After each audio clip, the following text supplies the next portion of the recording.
And welcome back, guys, again. Welcome to Red Blue Gaming.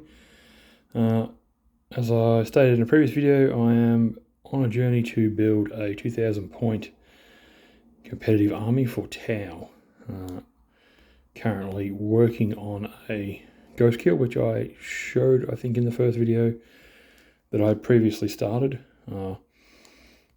So here we are at the moment, probably halfway through. Just trimming up a few bits and pieces so that we can start gluing the body further together. As you can see, we've got the legs done. Although I have the base over here, which I'm yet to start. I will do something, and then obviously we've got half the chassis also completed. I think I may have to figure out how to glue the base down as best as possible, because I've got a feeling it's going to overbalance on me. I may have to look at pointing his arms backwards further, or even setting the shell, the upper body on a different angle to make it a little bit easier. But as we can see, legs and part of the torso, I'm just working on this front section at the moment, and the parts are just here for it.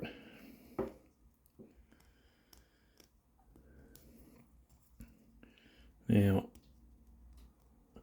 obviously, this is the fun part, rather boring, putting stuff together.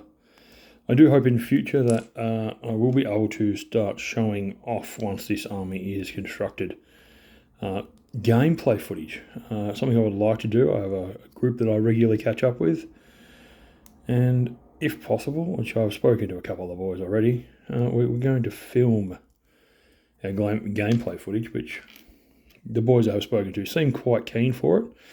It does allow us to then obviously go back through our own footage and see where we made mistakes and become better.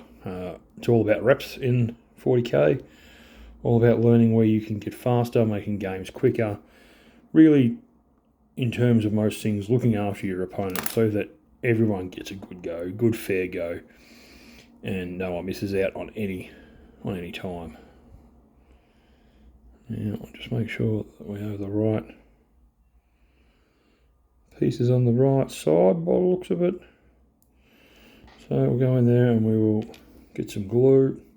SMS extra thin cement is my preferred glue. Works really well. Good coverage, flows nicely, and it makes gluing everything down rather easy. As you can see, quite comfortably under the paint pot there. And make sure we've got this around the right way. There we go. And bingo. One section completed. Next section is just here. I'm going to glue that down as well, if I can get it off the cutting mat. Seems like it doesn't want to. Tau, very fiddly bits. Not like your standard Space Marines that are rather easy to build and put together. Less components. Some of the newer kits, yes, they've started to head towards more pieces. For instance, these, which we can see here, the Eradicators are a multi-part kit.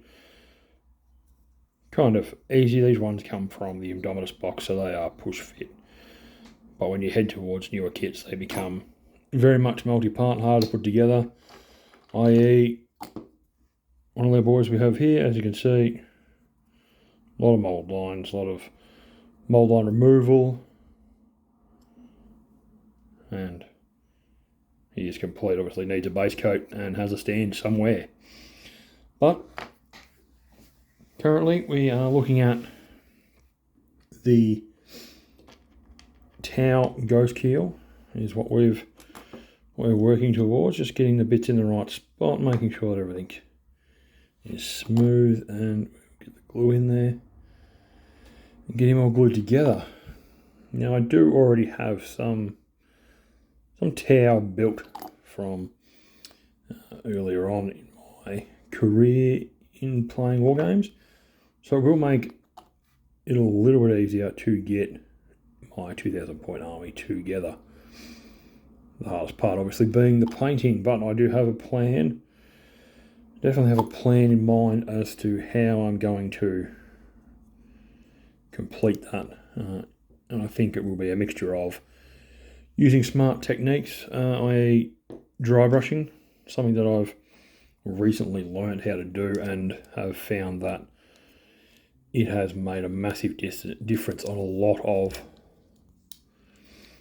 my miniatures and the way I paint. I definitely am finding that my painting skills have improved thanks to the art of dry brushing.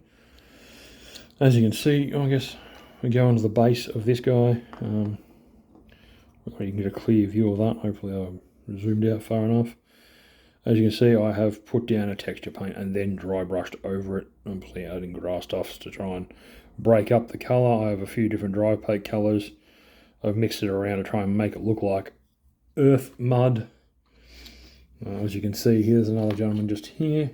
More grass tufts, but a much greyer dry brush. The intent being that it looks more like he's standing on concrete rather than just straight ground. I currently have one other base which I've built, custom made myself. This is for obviously Samael, who's on a flight stand.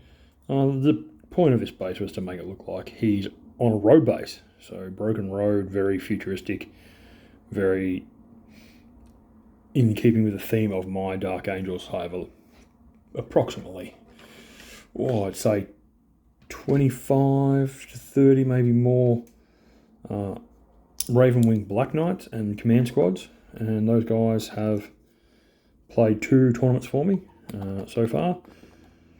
A lot of friendly games as well at my local friendly game store, and then with some of the guys that I will hopefully be streaming with, or recording with and posting with in the near future.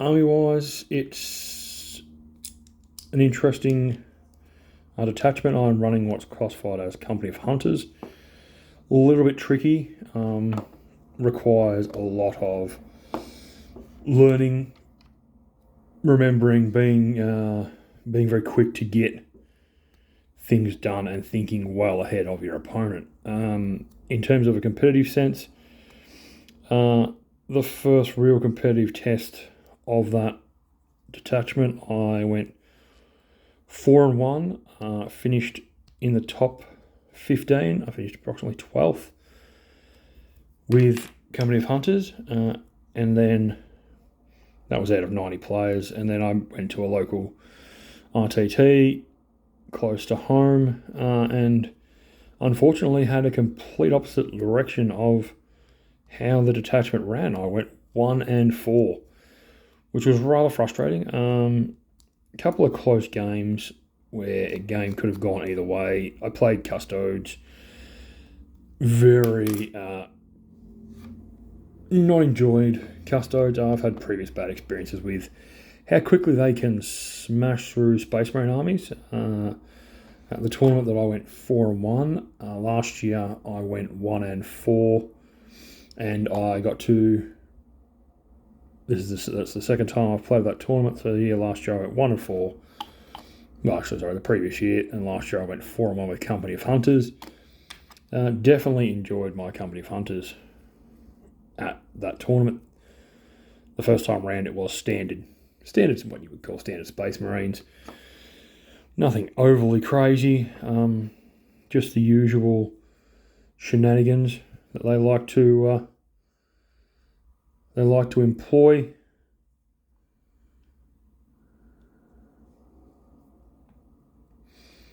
And that, I guess, made things rather entertaining. As I said, Custodes really did give me a touch-up. I struggled hard. I only lost 60 to 70, but really, for the amount of models I killed, I was way behind the 8 ball in terms of what I actually got to do. So this time when I played Custodes at the local RTT, I was very, very careful, cautious, probably a touch too much, and it did cost me a little bit of little bit of gameplay, a little bit of ability. The gentleman I played told me that I was probably a little bit too cagey, which is always good. So far, I think I've only ever found, in all the tournaments I've played, I've come across one player where I didn't really find it comforting to play against.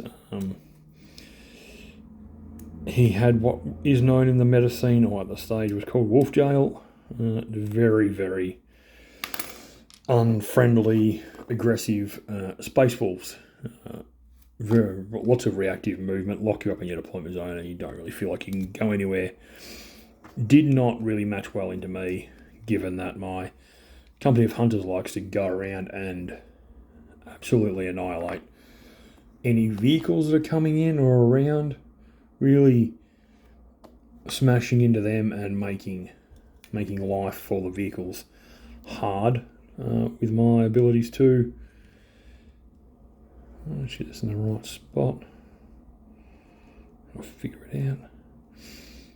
And really, with my ability to really hit vehicles hard, 4-up, any vehicle, any monster, company of hunters can charge, advance, shoot. There has been a recent change to Company of Hunters, but I haven't played it since that update, where it is a faction-wide, well, really army-wide, advanced shoot charge.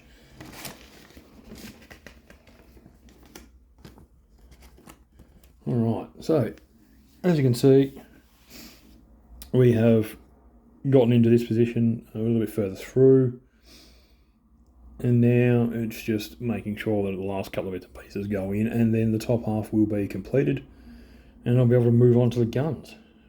So I'll just find the next components and start getting them chopped off the sprue.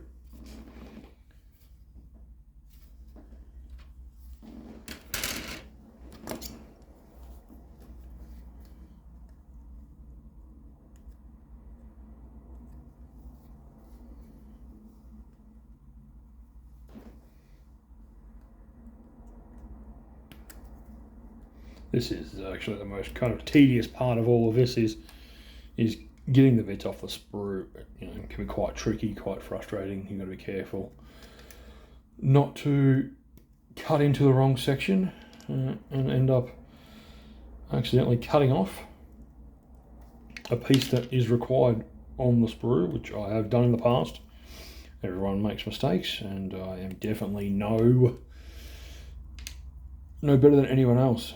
Mistakes have been made, pieces have been accidentally demolished, cut off, requiring me to do some fancy gluing in order to kind of like save my own skin. Well, as we just look for the last couple of pieces, they are lovely. I have the bits we're after. And 1, 2. And we can move into now, as I said, again, cleaning up these pieces and getting this stuff ready to go onto the model. If there is mold lines, obviously I will cut them, remove them, try and clean up the edge of the model as best as possible so that when we go to prime, it's not hard to prime and there is no ungodly lines or divots or sections of the model that need to be fixed. I do have some liquid green stuff floating around just in case I do need to make some serious fixes. But normally I'm okay with the scalpel in hand. I can manage to get what I need to get cut off, and everything seems okay. So there's 2 sections done. Move on to the second parts where it's a bit tricky. Rounded edges are a bit tough. But yeah, I have my hobby desk here. I got it for Christmas. And I absolutely enjoy using it. It's a multi-piece kit from IKEA. So, and it does quite a good function. It has the ability to be changed heights. But currently the height it's at, I am quite happy. So let's have a look. What do we got to do here? So these sections clip on like so, then are glued in place. All right. So let's get to gluing. Get this SMS thin cement glue. Nice little brush glue to push it around where you need to. Makes it easy to glue, and it actually dries rather quickly, which does make things a lot easier. Makes life much more bearable when you've got a glue that dries in a bit of a rapid rate. You can at least, as you can see there, when you get enough on the brush, it definitely flies along quite comfortably. And the second section is glued. Just make sure there's no excess flowing out. Done. 2 pieces down. We have a bit of lift off, and we can see that these bits actually sit on the section here in some kind of fashion. Point them in any direction we want. One of the bonuses about Warhammer 40k, and most of the hobby in general in terms of tabletop gaming, there is quite a bit of ability to maneuver, make things your own. You don't always have to have them pointing exactly in the right direction. There's a bit of freedom to what we call kit bash, and that's what I like to do with my basing. Very much an area that I feel like I've improved in the last 12 months. Also am learning to do a little bit more on the painting side of things in terms of improving my painting skills and making life a little bit more fun for myself. As you can see, I'll bring again this guy back in. I have given the muzzle a what looks like burnt effect. It was a bit of fun to play with and practice, and it's on 3 models and I'm quite happy with the way it came out. Now we just need to clean this last couple of bits up, and after we've got these in, we actually will have currently completed our torso and our legs, and I won't be gluing them together just yet. I will be blue tacking them when I go to actually paint the models to make life a touch bit easier. So I'm just going to try and figure out how these go on. First, say they go, oops, a little bit fiddly. They should go that way. Look at that, lovely. So we'll get some glue in on both of these sections. And one goes in, one goes out, or they both go out. They both go out by the looks of it. They face the outside, which is a little bit strange, but then again, that is the way of the hobby. Things that you would normally think would go a certain way, turns out they go the other, and it's rather confusing. But there we have it. I don't know if we can see that nicely. That is a completed top half chassis of a Tau Ghostkeel. As I said, legs are here.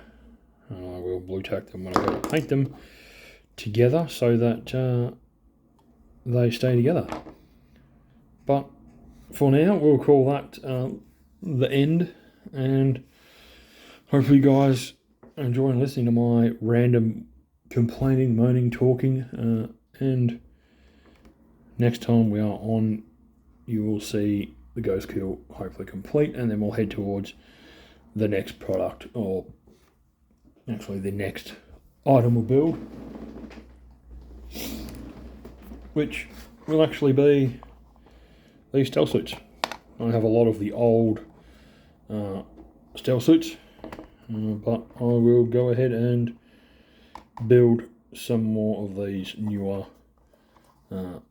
egg stealth suits to add to my collection, and then we'll be able to, once we've got them built, prime and move on to the next lot of models, which I have a couple of Tau commanders that need to be constructed, a broadside, a riptide, and some more crisis suits. And then hopefully that will get us to the point where everything is built and we will be able to go ahead and start painting. Well, priming and then painting. But thank you very much for sticking around. Thanks for listening to my boringness, my entertainment, and give it a like and subscribe, and I appreciate your love. Thanks, guys.